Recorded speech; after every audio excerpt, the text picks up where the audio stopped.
नमस्कार, वंदे मातरम। दोस्तों, स्वागत है आप सबका सैनिक पाठशाला में।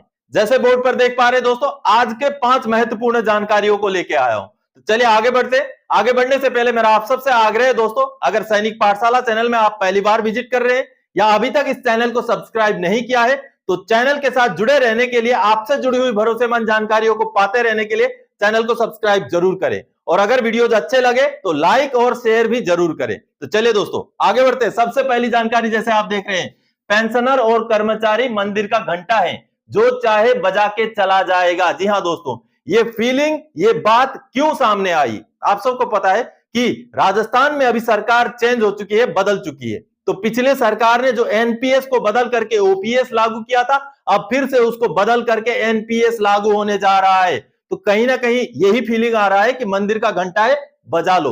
दोस्तों, भारत की लोकतंत्र की यही खूबी रही है, चाहे किसी भी सरकार का स्कीम हो, वो स्कीम आगे तक चलता रहता है। तो ऐसा नहीं होना चाहिए। अगर राजस्थान के कर्मचारियों और पेंशनर्स के लिए एनपीएस को बदल करके ओपीएस लागू किया गया है, तो वो ओपीएस जारी रहना चाहिए। चलिए मैं आपको न्यूज रिपोर्ट दिखाता हूं। दोस्तों, हिंदुस्तान के हवाले से ये जो खबर आप देख पा रहे हैं, जो कि ओल्ड पेंशन स्कीम के लिहाज से बेहद बुरी खबर है, क्योंकि यहां जैसे आप देख रहे हैं, राजस्थान में भजनलाल सरकार ने गहलोत का एक और फैसला पलटा, ओपीएस बंद, एनपीएस लागू, जो कि कहीं ना कहीं राजस्थान में जो कर्मचारी हैं, जो पेंशनर हैं 2004 के बाद के, उनके लिए एक झटका है। क्योंकि दोस्तों, एक सरकार ने कोई स्कीम अगर लागू कर दी है, तो उस स्कीम को कंटिन्यू रखा जाना चाहिए, जो कि भारत के लोकतंत्र की खूबी है। आप देख पा रहे हैं यहाँ पर, जो कि सरकार परिवर्तन होते ही जो स्कीम है उनमें भी परिवर्तन हो गई, जो कि कहीं ना कहीं जो पेंशनर्स या कर्मचारी हैं राजस्थान सरकार के, उनके लिए ये बेहद बुरी खबर है। राजस्थान की वर्तमान सरकार से ये गुहार है, ये अपील है कि अगर ओपीएस पिछली सरकार ने लागू कर दिया है तो उसको कंटिन्यू रखा जाए। बार बार उसको बदलने से कहीं ना कहीं एक असमंजस का माहौल जो है कर्मचारियों के बीच में आ सकता है। चलिए अगली जानकारी की ओर आगे बढ़ते हैं दोस्तों। कहां पहुंची 568 के एरियर की गाड़ी? किस किस को 2023-24 में मिला सर्कुलर 568 का एरियर? दोस्तों, आप सबको पता है कि पिछले दिनों 568 एरियर के बारे में काफी बातचीत चली है, और दोस्तों ये भी बकायदा फैक्ट के साथ, दस्तावेजों के साथ सामने आया है कि 568 सर्कुलर का एरियर लागू होते हुए भी आज भी बहुत सारे पेंशनर्स हैं जिनको नहीं मिला है। जी हां, और बकायदा बैंकों ने एनपीसी यानी कि नॉन पेमेंट सर्टिफिकेट भी स्पर्श को भेज दिया कि पेंशनर को लागू तो था, लेकिन हम भुगतान नहीं कर पाए, अब आप कर दीजिए इतने पैसों का भुगतान। ऐसे सर्टिफिकेट भी बैंक की तरफ से, सीपीपीसी की तरफ से स्पर्श को जारी किए जा चुके हैं। लेकिन क्या 568 सर्कुलर का एरियर का भुगतान उसके बाद हो गया है? जी नहीं। अभी तक जहां तक जानकारी मिली है दोस्तों, किसी भी पेंशनर ने ऐसी जानकारी नहीं दी है कि इस बार यानी कि पिछले 3-4 महीने में किसी भी पेंशनर को 568 के एरियर का भुगतान हुआ हो। चाहे एनपीसी स्पर्श को सबमिट भी हो चुका है, लेकिन किसी पेंशनर से यह जानकारी नहीं आई है कि 568 सर्कुलर का एरियर का भुगतान हुआ है। लेकिन लागू है, ये पता चल गया है। और ये जो आप पीपीओ सामने देख पा रहे हैं दोस्तों, ये भी 2006 से पुराने पेंशनर का पीपीओ है। और यहां पर जो आप ये बेसिक पेंशन का फिक्सेशन देख पा रहे हैं 1 जनवरी 2006 के डेट का, इनको इस हिसाब से ये टाइम स्केल नायक है, इनको भी बढ़ोतरी लागू है। लेकिन जहां तक पेंशनर ने जानकारी दी है, उनको भी बढ़ोतरी नहीं मिली है। तो ऐसे हजारों की संख्या में पेंशनर आज भी बचे हुए हैं कि अगर पेंशनर्स आज भी बचे हुए हैं और बकायदा अगर बैंक से उनका एनपीसी स्पर्श को सबमिट हो चुका है, तो उनका एरियर का भुगतान बगैर किसी देरी के जल्दी से जल्दी हो जाना चाहिए। चलिए अगली जानकारी की ओर आगे बढ़ते हैं दोस्तों। आपको रिटायरमेंट के बाद आपका एमएससीपी का पार्ट 2 ऑर्डर कौन करेगा, रिकॉर्ड या यूनिट? दोस्तों, जब हम यूनिट में रहते हैं, जब हम सर्विस में रहते हैं, तो हमारा पार्ट 2 ऑर्डर जो है यूनिट की तरफ से किया जाता है कि हमारा एमएससीपी हो, प्रमोशन हो, छुट्टी हो, कुछ भी हो, पार्ट 2 ऑर्डर यूनिट की तरफ से करके रिकॉर्ड ऑफिस में भेजा जाता है। लेकिन जब आप रिटायर हो जाते हैं, जब एनी में चले जाते हैं, यानी कि नॉन इफेक्टिव जब हो जाते हैं, तो आपका पार्ट 2 ऑर्डर करने का जिम्मेवारी किसका है? आपको एक लेटर दिखा के समझाता हूं दोस्तों। ये जो आप लेटर देख पा रहे हैं, रिकॉर्ड ऑफिस ने 20 जनवरी 2024 को यूनिट को लेटर लिखा है। और ये लेटर तब लिखा गया है जब सीपी ग्राम्स में पेंशनर द्वारा ग्रीवेंस डाला गया कि मुझे एमएससीपी 2 दिया जाए।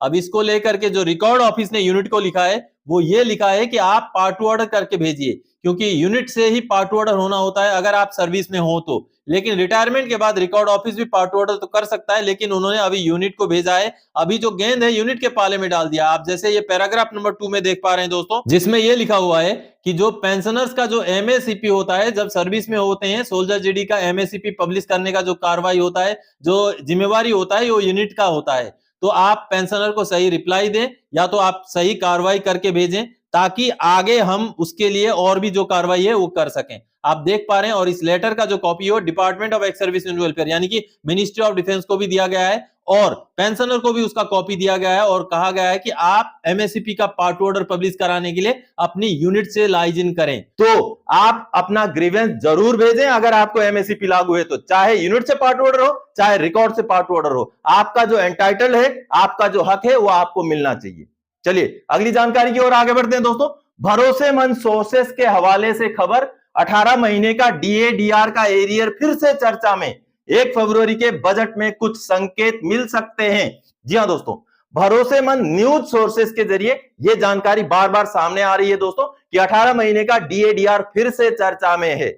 सरकार ने मना कर दिया है 18 महीने का डीएडीआर देने से। पिछली बार भी लोकसभा में सरकार ने जवाब देके मना कर दिया था कि हम दे नहीं सकते, लेकिन बावजूद इसके जो पेंशनर्स जो संस्थाएं हैं या जो कर्मचारियों के जो संगठन है वो लगातार दबाव बनाए हुए हैं। और अभी जो न्यूज मीडिया के हवाले से, जो भरोसेमंद मीडिया के हवाले से सामने आई है खबर, उसको दिखाता हूं दोस्तों। ये जो खबर आप देख पा रहे हैं अमर उजाला की खबर है, और ये खबर 23 जनवरी 2024 की खबर है, जैसे आप देख पा रहे हैं दोस्तों। और यहां जैसे लिखा हुआ है, डियरनेस अलाउंस, कर्मचारी संगठनों को उम्मीद सरकार दे सकती है कोरोना काल में रोके गए 18 माह के डीए का एरियर।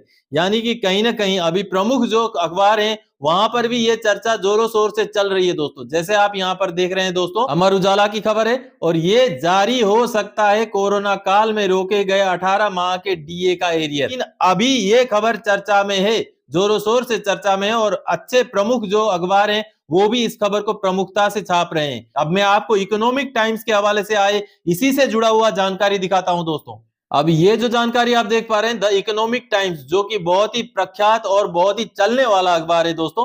अब यहां भी ये खबर छपी है, सीनियर सिटीजन को एफडी पर मिले 2% अधिक ब्याज, क्या 18 महीने का डीए बकाया होगा जारी। और ये 24 जनवरी 2024 की खबर है दोस्तों, यानी कि आज की खबर है।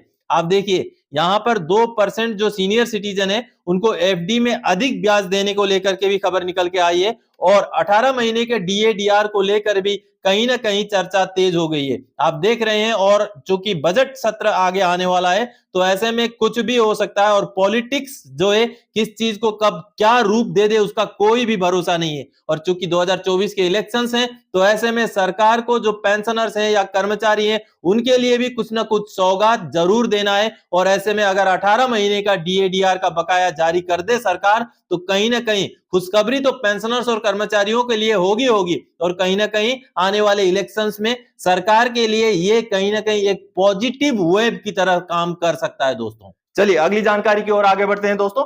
सराहनीय कदम, 11 और 12 फरवरी 2024 को आप अपने स्पर्श से जुड़ी समस्याओं को हल करें, जरूर जाएं दोस्तों। एयरफोर्स वेटरन एसोसिएशन द्वारा यह कार्रवाई किया गया है कर्नाटका के मैसूर में, और जानकारी दी गई है दोस्तों कि आपका अगर स्पर्श से जुड़ा हुआ समस्या है, कुछ डॉक्यूमेंट में खामियां हैं, तो उसको दूर करने के लिए आप मैसूर जा सकते हैं 11 और 12 फरवरी को। ये एयरफोर्स वेटरन्स के लिए है। चलिए एक जानकारी सामने आई है, उसको देखते हैं दोस्तों। ये जो नोटिस आप देख पा रहे हैं, ये जानकारी air force association registered Karnataka branch की तरफ से जारी की गई है, और यह है air veterans documents verification Mela and स्पर्श सहायता शिविर मैसूरू। यानी कि स्पर्श का सहायता शिविर होगा और डॉक्यूमेंट वेरिफिकेशन के लिए एक मेला लग रहा है, जो कि 10 और 11 फरवरी 2024 को होगा। 10 बजे से लेके शाम को 5 बजे तक होगा दोस्तों, और ये होगा सैटरडे और संडे, जो कि 10 और 11 फरवरी 2024 है। और ये होगा कहां पर? Civilian community centre, air force selection board Mysuru. Spouse are welcome to attend, यानी कि सभी को बुलाया गया है। जो चाहे वेटरन्स हैं, चाहे वीर नारी हैं, सभी को बुलाया गया है और उनको बकायदा हिदायत जारी की गई है कि उन्होंने डॉक्यूमेंट क्या के लेके जाना है। तो आप सबने देखा दोस्तों कि अगर आप भी एयर वेटरन है और आपको भी स्पर्श से जुड़ी हुई कुछ ऐसी समस्या है जो डॉक्यूमेंट में गलतियां हैं, तो उसको लेकर के आप 11 और 12 फरवरी को मैसूर जरूर जाएं अगर आप नजदीक के इलाके से आते हैं तो दोस्तों आज के इस वीडियो में इन्हीं जानकारियों को लेके आया था। आगे और कोई जानकारी दायक आपसे सरोकार रखने वाला विषय लेके मैं फिर से हाजिर हो जाऊंगा। तब तक के लिए जय हिंद दोस्तों।